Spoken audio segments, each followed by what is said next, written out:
Now I understand why the left want to defund the police, because they don't believe in following laws.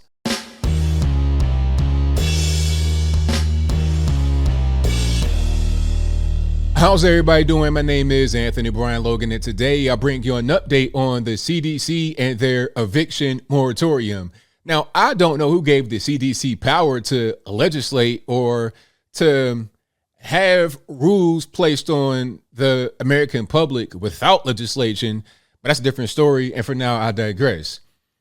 I did a video about this a few days ago where I celebrated the fact that the eviction moratorium that came from the federales and the CDC had ended on July 31st, and effective August 1st, it was over.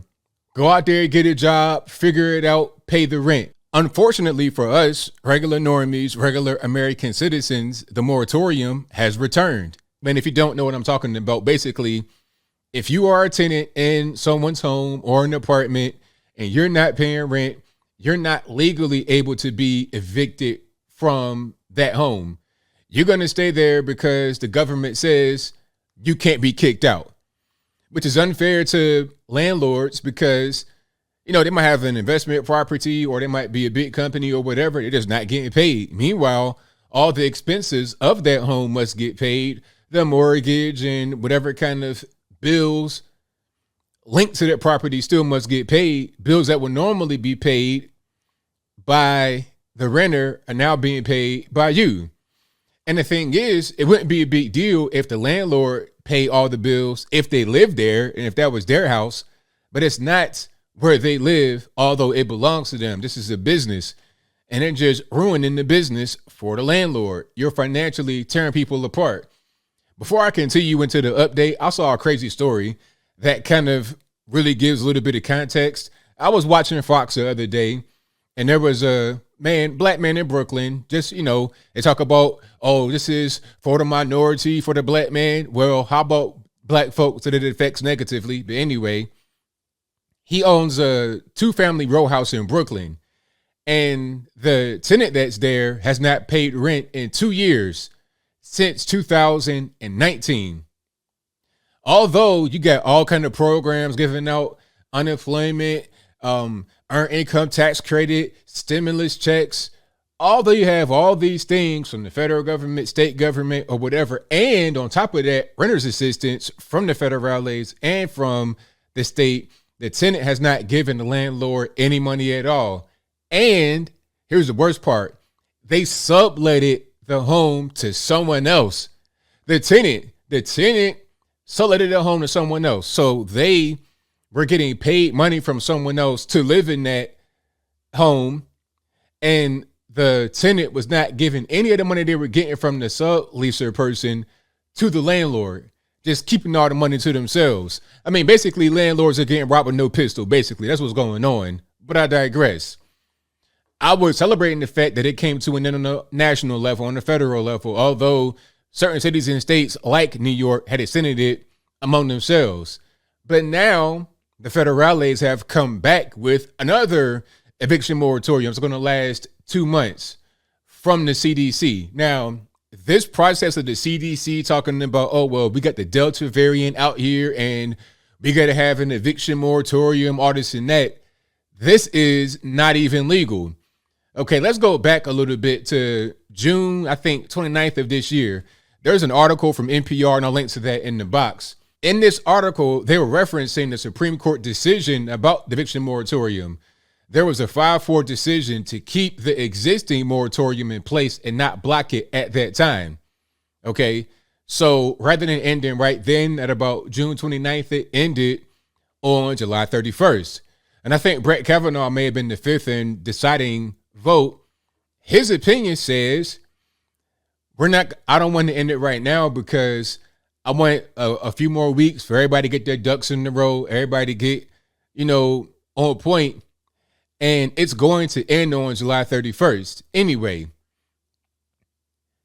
if the federales want to extend it beyond July 31st, they need to legislate that rather than going through the CDC and having us decide on it. That's what he wrote. And if you want to see that for yourself, I'll link to it in the description box.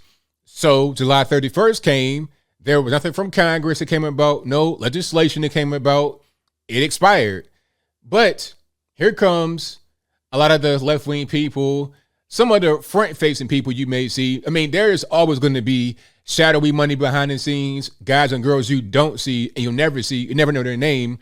They are out there doing their own thing. You know, a lot of Capitol Hill people, if you go to DC at any point in time and you see people suit ties, regular casual clothes, you never know who they are. But I digress. The front-facing people are your Cori Bushes and your AOCs. You may have seen this video on the Twitters, and if I can find it, I'll place it on the screen before you, of Cori Bush eating Cheez-Its and Oreos and stuff like that. The product placement was A1. I feel like this whole thing was sponsored by them. Okay, like, all right, we want you to still be able to go out there and buy Cheez-Its and ding-dongs and ho-hos. So while you're sitting on your hind parts doing nothing on somebody else's couch, on someone else's dime, you're still able to gain about 75 pounds based on our food. That's what it looked like, but I digress.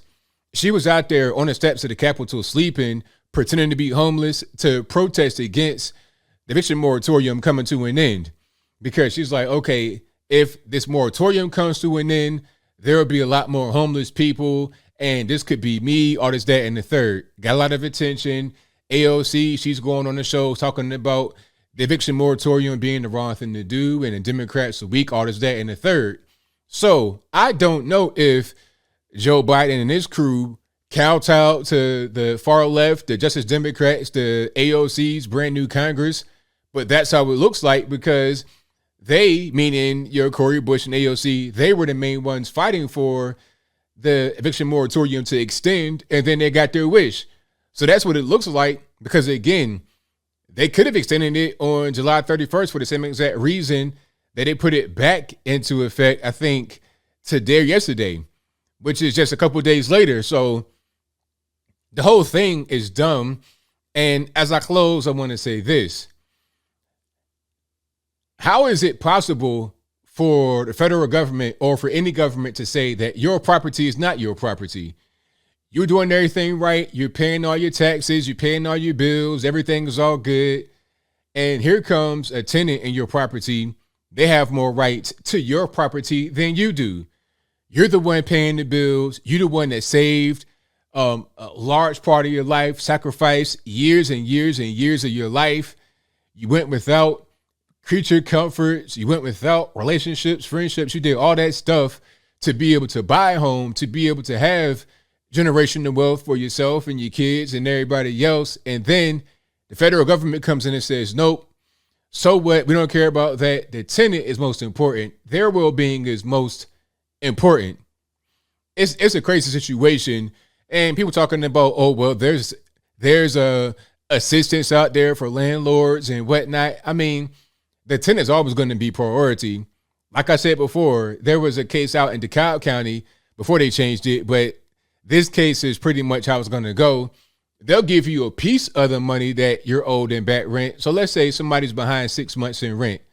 They'll come to you and say, okay, we got some money from the federal government. We'll give you half. And if we give you half of this money that you're owed, not the full 100%, we'll give you 50%. If you take this money, then you can't get anything else. You can't go sue them. You can't pursue it. And that's just it. Take whatever you can get. You're taking half of the money because it's better than nothing. But at the same time, it defeats the purpose of you having a rental property. You put a lot of money into it and you want to be able to draw money out. That's just what it is. You're losing on your mortgage every month because you're not getting the full amount of money you're supposed to get. It's just not right. It's not right at all. And I think the ultimate goal here, like I said in previous videos and also on live streams, is for a company like BlackRock to come along and say, hey, you know what?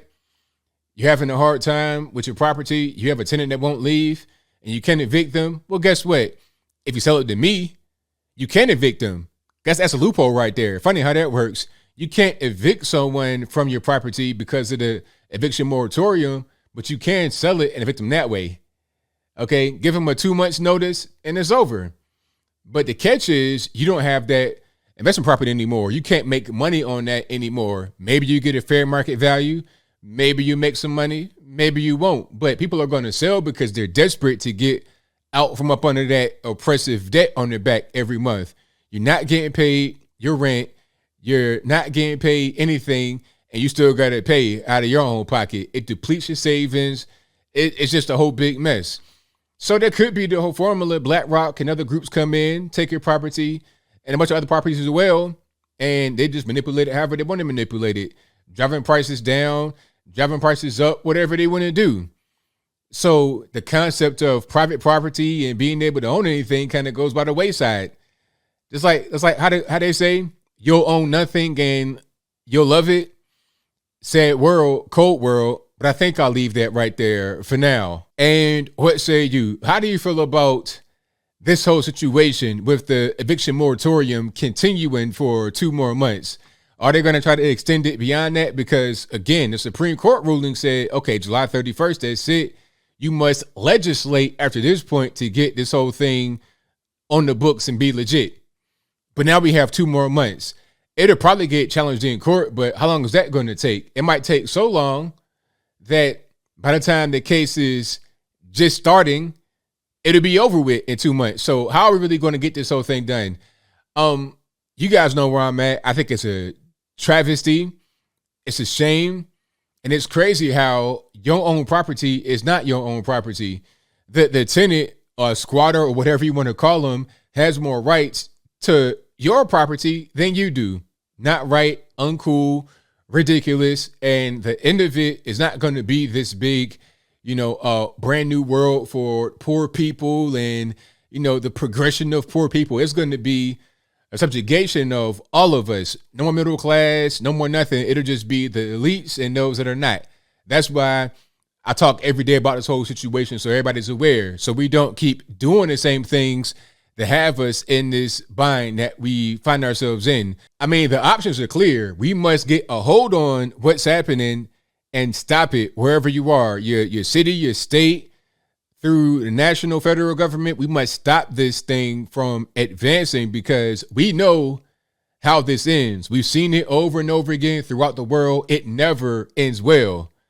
But whatever your thoughts are, please let me know in the comments below. And that's all I got to say for this video. If you like what you heard, please comment, rate, share, and subscribe. Peace.